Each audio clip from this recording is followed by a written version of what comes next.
Lepo pozdravljeni.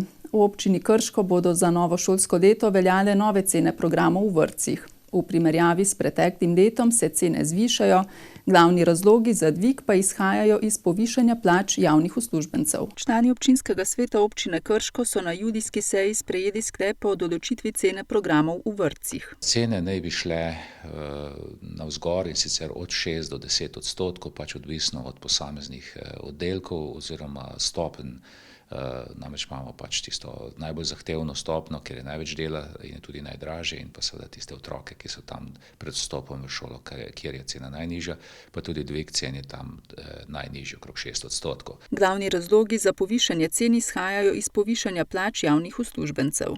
Namreč, kot je znano, je že v začetku tega leta so sindikati in vlada dosegli sporazum o povišanju plač, in te sprostitve in pa povišanje plač prinesejo levi delež vseh stroškov, namreč preko 80% vseh stroškov predstavljajo plače.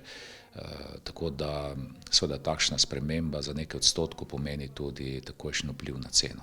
Še vedno pa ostajata za starše otrok, vključenih v javne vrtce v občini Krško, dve vrsti olajšav. Prvi del je ta, da vse cene v krški občini poenotimo, ker namreč sistemizacije so v posameznih vrtcih različne, zato so tudi lastne cene po vrtcih različne. Seveda pa smo potem sprejeli na občinskem svetu odločitev že pred leti, da gremo vedno na najnižjo ceno. To pomeni tista cena za določen oddelek, ki je najnižja v občini, tisto ceno potem plačuje starši v vseh enakovrednih oddelkih v vseh vrtcih. Razliko do polne cene plačuje občina iz proračuna, in sicer iz naslova vira sredstev, ki jih prejme kot nadomestilo zaradi omejene rabe prostora. Tudi sicer je bilo leta 2009 v občini Krško sprejet sklep, tudi iz naslova prisotnosti jedrskega objekta, da se sofinancira en del tistega dela, ki ga morajo sicer plačevati starši. Starši seveda plačujejo zelo različno, odvisno, kjer so razporejeni, v kateri razred, če tako rečem, plačnikov, tako da je prispevek od 10 do 70%, mi pa plačujemo 30% tega dela. V naslednjem šolskem letu bo v vrtcih občine Krško oblikovanih 71 oddelkov, ki jih bo obiskovalo približno 1200 otrok. Število otrok je kar konstantno, nekaj okrog 1200, pred leti je bilo teh otrok manj, tudi oddelkov je bilo manj, zdaj beležimo nekje okrog 70, 71, 72 oddelkov, odvisno od leta do leta. Je pa seveda tudi splošen pojav ta, da marsikateri od staršev, ki ima otroka recimo v začetku šolskega leta starega, 9-10 mesecev, pač ne pride, in nastane potreba za odpiranje novega oddelka šele med šolskim letom. Trenutno ni čakalnih vrst. Jaz upam, da je sistem, ki smo ga nekoliko spremenili v letošnjem letu, to je, da se obravnavajo prošnje celovito v celi občini, ne samo v posameznih vrtcih, da je prinesel tudi nekaj na tem, da so starši recimo temu bolj pravično vključeni.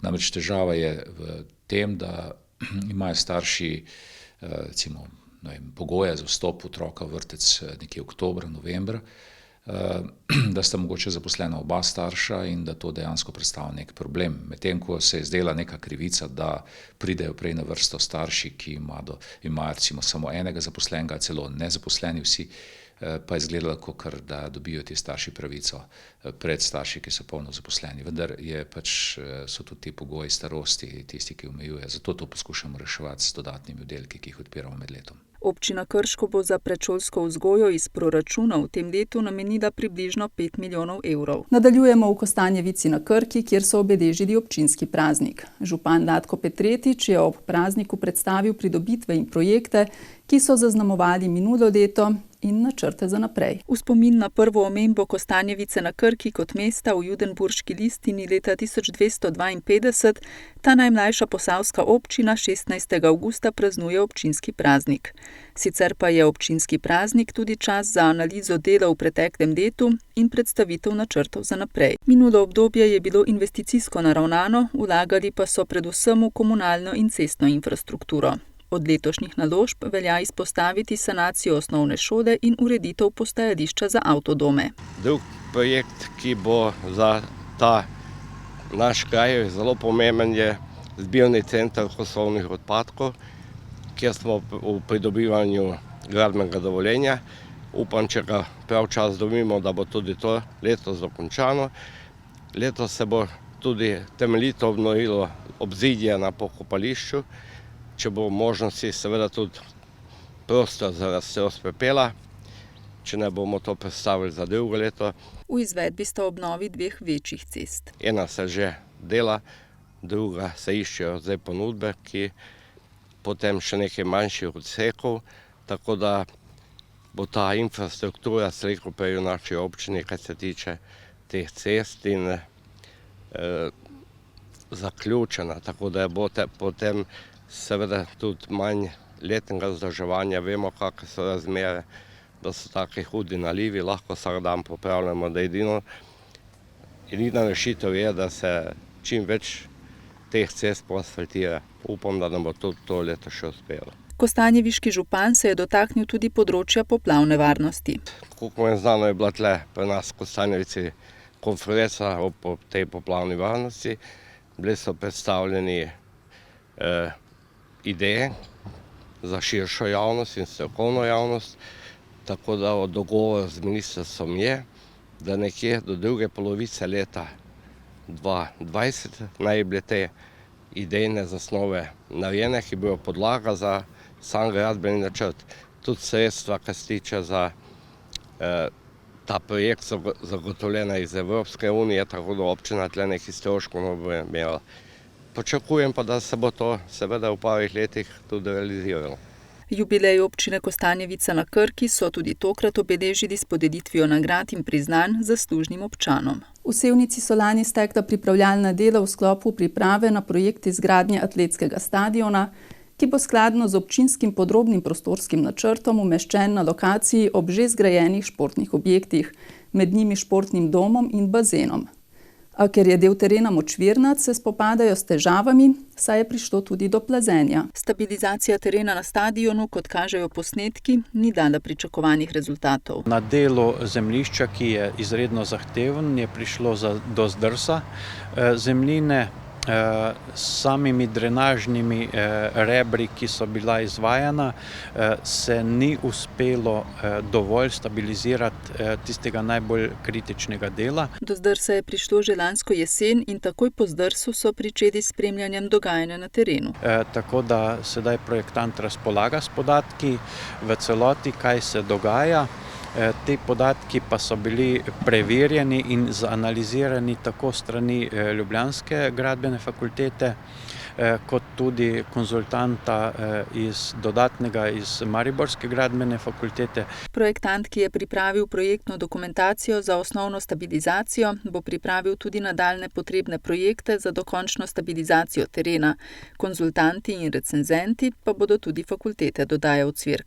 Izpostavil bo samo to, da je pripravljalec občinskega podrobnega prostorskega načrta že v občinskem podrobnem prostorskem načrtu predvidel pilotno steno, zelo zahtevno, z zelo visokimi stroški izgradnje, kar v tej fazi ni bilo zgrajeno. Povečanje stroškov verjetno ne bo doseglo ocene iz občinskega podrobnega prostorskega načrta, kjer so bili ti varnostni faktorji zelo močno upoštevani. Lahko govorimo o tem, da je stabilizacija terena v veliki meri nekako zaključena, osnovna ploščad je pripravljena, osnovna odvodnja pripravljena, del, ki pa drsi, pa je potrebno dodatno stabilizirati verjetno s pilotno steno, tako kot je bilo predvideno že v osnovnem projektu, tako da bo v končni fazi se ureditev približala tisti, ki je bila pripravljena v občinskem podrobnem prostorskem načrtu. Za izgradnjo stadiona si obetajo sofinanciranje strani države ali Evropske unije, zato čakajo na ustrezen razpis. In do objave razpisa pa ocenjujem, da je lahko ta stabilizacija v popolnosti zaključena, da je teren zelo varen potem in da omogoča vse nadaljne posege in pri sami izgradnji športnega objekta ni potem več kritičnih točk oziroma neznank pri izgradnji in je potem tak objekt lahko lahko zgrajen tudi na način, da ne bo dodatnih in ostalih del. Gre za zahtevnejši teren, ki pa ima svoje prednosti glede na umestitev v samo mesto, pojasnjuje Ocvirk. Žal je to nekoliko zahtevnejše in konec koncev dražje, pa vendar to je objekt, ki se ne gradi za nekaj let, ampak za nekaj desetletij.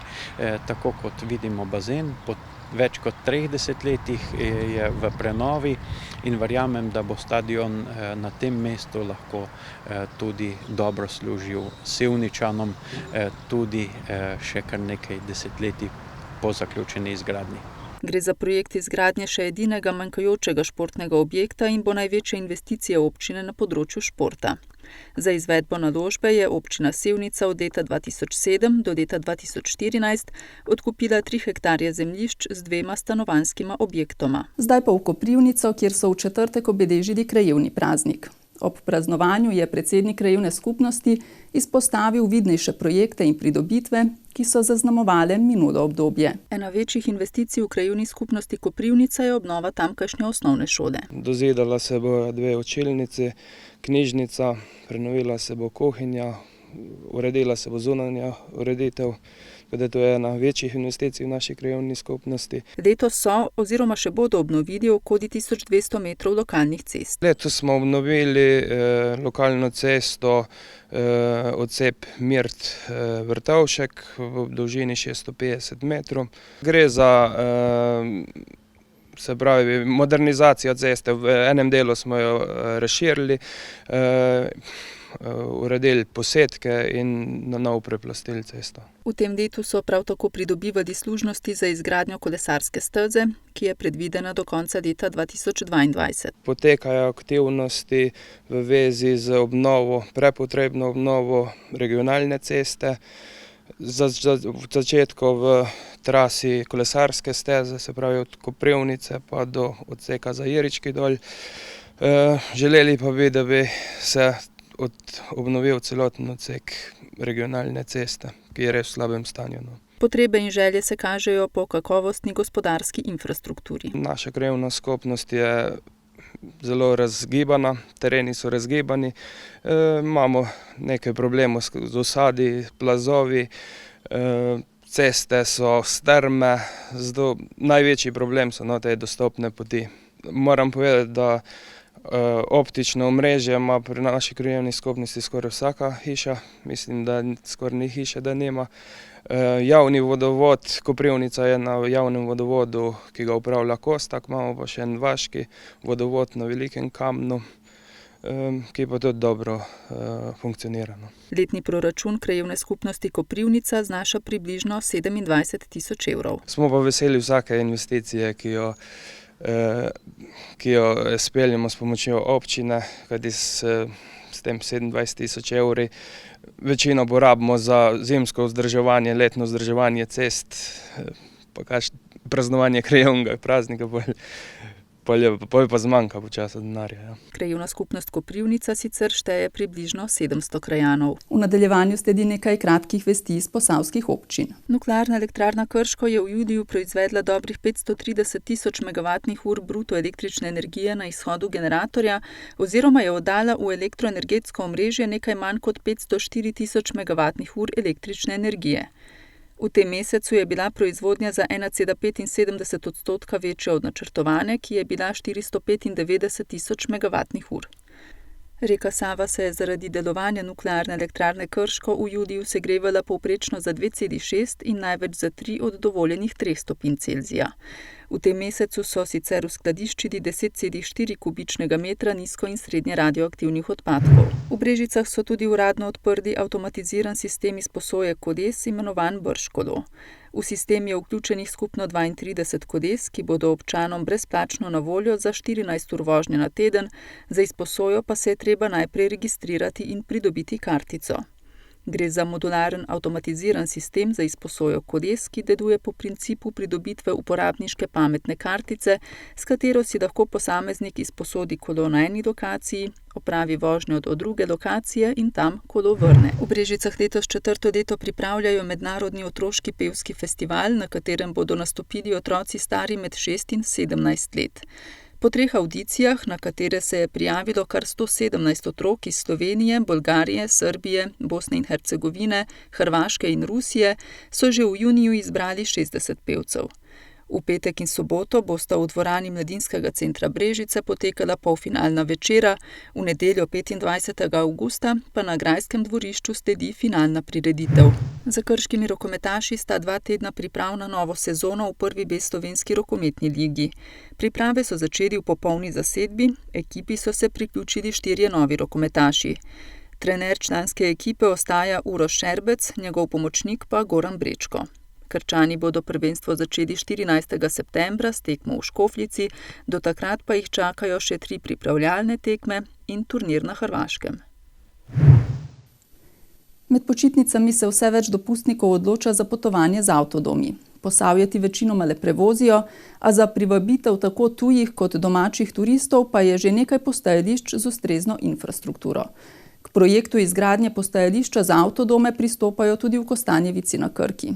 Preverili pa smo tudi, kako je v občinah Krško in Brežice. Ureditev parkirišč za avtodome je del prizadevanj občine Kostanjevica na Krki, da bi kraj in njegovo okolico čim bolj približala turistom. Predvidena lokacija zanje je pri krožišču ob reki Krki. Na tem mestu je namreč že označenih 5 parkirnih mest, a brez možnosti priključka na elektriko in točenja pitne ter izpusta odpadne vode. Izgradnjo postajališč za avtodome so sicer načrtovali že v lanskem letu. Zanje so imeli predvidena sredstva v proračunu, a se je zataknilo pri pridobivanju gradbenega dovoljenja. Letos, ko smo gradbeno dovoljenje dobili, smo še takoj ponovni razpis, da je to v zaključni fazi. Razlog za pristop k naložbi je predvsem v čedalje večjem obisku turistov, dodaja Petretič. Ker vemo, da danes so turisti pač navajeni, da mu moraš se nuditi. Zdaj, mi smo začasno nudili tole postajališča, to je tako vse brezplačno, ampak nobene infrastrukture, ni imel voda, ni elektrike, ni kanalizacije, ko bi mogel imeti. To je zdaj predvideno, da se naredi. Tudi v Krškem se zavedajo priložnosti, ki jo ponuja ta vse bolj razširjena oblika turizma. Krška občina se je pobudi za odpiranje postajališč za avtodome v Sloveniji pridružila v letu 2013. V Krški občini smo, tako kot je bilo rečeno, že zelo zgodaj odprli nekaj postajališč, predvsem smo tudi to pobudo prenesli zasebnikom, tako da je tudi zasebnih postajališč nekaj. Taka postajališča, ki so, lahko rečemo temu, popolnoma urejena, sta 2 in sta v lasti občine, oziroma je občina v pretežni meri sofinancirala, to je pri ribnikih v Brestanici in pa pri bazenu v Brestanici. Ravno v tem času pa poteka umestitev novega postajališča za avtodome pri stadionu Matije Gubca. Gre za postajališče z 12 mesti. Zdaj smo pravzaprav že pridobili gradbeno dovoljenje, namreč gre za precej velik poseg ali pa večji poseg, ki zahteva tudi gradbeno dovoljenje. Tako da se čunam, da bo to potem postalo neko tako centralno postajališče, ki bo tudi logistično je tako postavljeno, da je možnost pač iti s kolesom ali kakorkoli drugače iz tega urbanega središča navzven. Skratka, jaz mislim, da bo to eno vzorčno postajališče za ostale primere v občini, ko se bodo še dogajali kasneje. Dela naj bi stekla kmalu, projekt pa naj bi bil dokončan še v tem letu. Občina Brežice je k projektu postajališč za avtodome pristopila v letu 2015 in se s tem postavila tudi na zemljevid postajališč v Sloveniji. Takrat je za ta namen namenila eno območje na cesti pod Obzidjem. V lanskem letu, v mesecu novembru, pa smo dejansko uradno odprli drugo območje, kjer je zagotovljena tudi oskrba z električno energijo, vodo, uporabniki pa lahko izvedejo tudi izpust fekalij. Trenutno torej na območju mesta zagotavljajo prostore za 7 avtodomov. V prihodnosti želijo umestiti dodatna postajališča. Saj vidimo, da je interes strani obiskovalcev.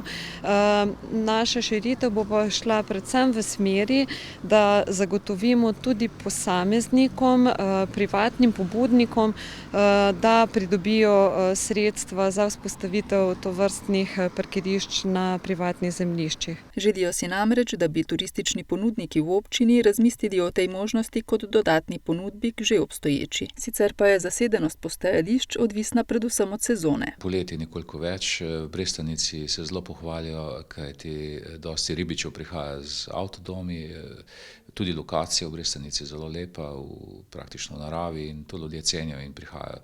Zdaj, neka statistike zasedenosti nimam, tako ampak da bi težko rekel, koliko je to, vendar pa glede na to, kot mi pove lastnik gostilne, v neposredni bližini je ta zasedenost kar zadovoljiva.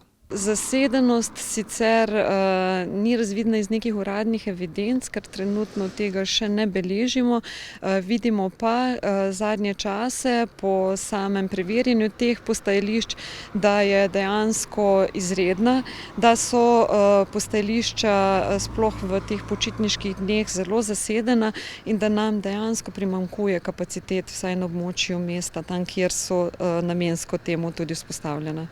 Glede na opažanja gre predvsem za tranzicijske goste, si pa v Brežicah želijo na že obstoječih postajališčih vzpostaviti dodatno ponudbo, s katero bi te obiskovalce v občini zadržali nekoliko dlje časa. Nadaljujemo na Raki. Tamkajšnje društvo vinogradnikov vrsto let pripravlja cvičkov večer z okroglo mizo. Tokratno že 15. razpravo so naslovili, kako cvičku povrniti ceno in ugled. Na trgu je zelo veliko cvička, a malo je tistega najvišje kakovosti. Prav tako so se spremenile potrošniške navade, so se strinjali udeleženci okrogle mize, ki so jo pripravili v društvu vinogradnikov Raka. Na trgu ga je preveč. Ne vem, ali se ga pridela preveč, ali damo premalo na marketing in na reklamo. In posledično, ker je vina preveč, to veletrgovci dobesedno izkoriščajo in zbijajo ceno. Vinogradniki pravzaprav sami sebi zbijajo ceno, dodaja Vizlar. Bliža se novo trgatev, cisterne so na pol še polne, vino je treba nekam dati. In dobesedno ga zdaj že v medijih je, da ga dobi že po 50 centov liter, ne. To pa dobesedno niti polovično niso stroški pokriti. Stanje cvičkov, ko smo že prej predhodno govorili, je na dnu, ne. Prvi cena, drugič so trgovski lobiji, vinarski lobiji, med vinarji. Danes gleda vsak sam za sebe, ne, da bi prodal tudi po najnižji ceni, da se vina znebi, ne. Družina Urško obdeluje 13.000 trt vinograda na 4 lokacijah. Na 3 jim je letos del pridelka uničila toča. To je nekje 60-70%. Edni imajo manj, ne, tako da lahko ocenjujemo 60 pa naprej. Ne. Gre za izgubo tako za letošnje kot za naslednji 2 leti. Ker so poškodovane mladice, to še 2 let ne boš mogel vinograd spraviti nazaj v red. Ne. Na naših kletih pridelujemo, moram reči, da so med člani Kmečke zadruge Krško. Večina grozdja oddamo mi v klet, ne, kar je više, kar imamo po pogodbi v klet, drugače pa pridelujemo neke cvičke, modre frankine, to je nekaj v manjših količinah. Ne. Kar se tiče cvička in njegove cene, so nujne spremembe na več področjih, dodaja. Prvi bi mogli vinarji stopiti po moje, ne, skupaj in ceno držati enotno. Ne. Ko imajo na primer Primorci, Štajerci, imajo tu cene enotne, ali ima za prodati 100 litrov vina, ali ga ima pa 10.000 litrov vina, cena je ista. Ne. Drugič bi mogla biti malo večja kontrola nad tem vsem. Urško izpostavi še marže pri trgovcih in gostincih. Spremeniti pa bi bilo treba tudi zakonodajo. Sedaj je ponovno ustanovljen strokovni odbor v sklopu Zveze društev vinogradnikov Dolenjske, ki so vključeni par članov konzorcija, veliki vinogradniki, zavod, manjši vinogradniki. Parkrat smo že imeli prav tukaj v ambasadi cvička sestanke, no pa sem zaslutil, da se pa mogoče bo premaknilo v pozitivno. No. Sicer pa se letos kljub toči, ki je prizadela nekaj vinogradov v okolici Rake, obeta kakovosten pridelek. V društvu Sonček Posavje so v sklopu svojih poletnih aktivnosti izvedli zdravstveno-terapevtsko samostojno kolonijo za mlajše člane. Na turistični kmetiji Zevnik v Brežicah je bil poudarek predvsem na hipoterapiji oziroma terapiji s konji, v sklopu kolonije pa je vključeno tudi plavanje v bližnjih termah. Kot pravi predsednica društva in voditeljica kolonije Nataša Solomon, si prizadevajo, da bi v vsaki zdravstveno-terapevtski koloniji poleg rednih vsakodnevnih fizioterapij in delavnic krepili predvsem samostojnost udeležencev. Zdaj, če 4. leto izvajamo zdravstveno-terapevtsko kolonijo na kmetiji Zevnik. V sklopu te kolonije je zraven tudi plavanje v termah Čatež, kajti voda zelo dobro deluje na njihova teleščka in na sproščanje in tudi utruditi jih moramo nekako. Tako da, ja, skozi dan zjutraj si pripravimo skupaj zajtrk, potem gremo na konje, jahajo, potem pripravimo oziroma nam pripeljejo kosilo, popoldan pa gremo ali v Čatež ali na sprehod ali imamo ostale aktivnosti. Vsak dan jahamo, danes smo šli na bazen, potem vsak dan poslušamo glasbo, potem se vsak dan družimo, se zabavamo, se igramo različne igre, ampak meni je tukaj glavno v tej koloniji, da se počutim samostojno in da sem med svojimi vrstniki. Poslušamo glasbo, spimo tukaj, jemo tukaj. Skratka vse. Upam, da bom drug let tudi prišel. V času kolonije so torej izvajali različne aktivnosti, poudarek pa je bil na hipoterapiji oziroma terapiji s konji. Prav ta namreč velja za zelo uspešno in eno boljših metod pri gibalnem razvoju otroka s cerebralno paralizo. Hipoterapija je sigurno ena izmed najboljših terapij, kajti otroci so v naravi, so v stiku z živaljo, konj je eno stopinjo toplejši kot človek, ima tridimenzionalno hojo in tukaj se izpostavljajo te pravilni vzorci, to, ki jih imamo mi pri hoji, ki jih oni ne morejo doseči, ker so večina izmed njih na invalidskih vozičkih. Potem zelo dobro deluje tudi na kolke in na ostale mišice. Tiste mišice, ki so napete, se sprostijo in tiste, ki so sproščene, se napnejo, pojasni Sodomunova. V bistvu res neko uravnovešeno gibanje in otroci resnično imajo nekaj od tega in tudi pozna se, če otrok redno hodi na hipoterapijo. Vse v našem društvu skozi celo leto izvajamo hipoterapijo in te otroci so vsi aktivni, enkrat do dvakrat na teden.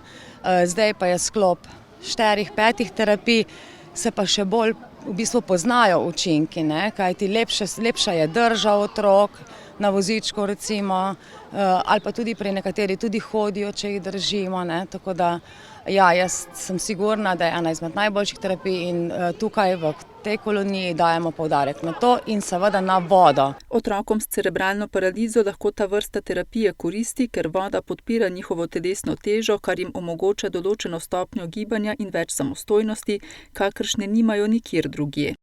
Z izvajanjem različnih športnih in drugih aktivnosti gre poleg razgibavanja tudi za krepitev samozavesti, vključevanje v družbo in povezovanje z vrstniki.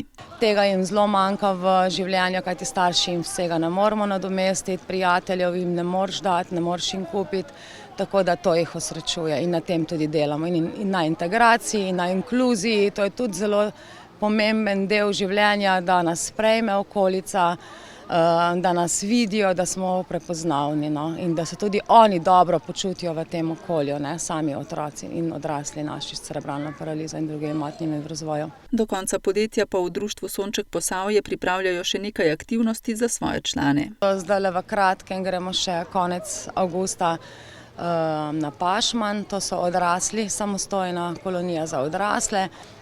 Potem pripravljamo v septembru še en velik pohod s turističnim društvom Senovo. Jeseni sledi tudi bowling s prilagojeno rampo, vadba za gibalno ovirane, kostanje v piknik in zagotovo še kakšna aktivnost. Spoštovani gledalci, drage gledalke, to je vse, kar smo pripravili v tokratnem Posavskem tedniku. Bodite z nami tudi naslednji teden, do takrat pa hvala za pozornost in nasvidenje.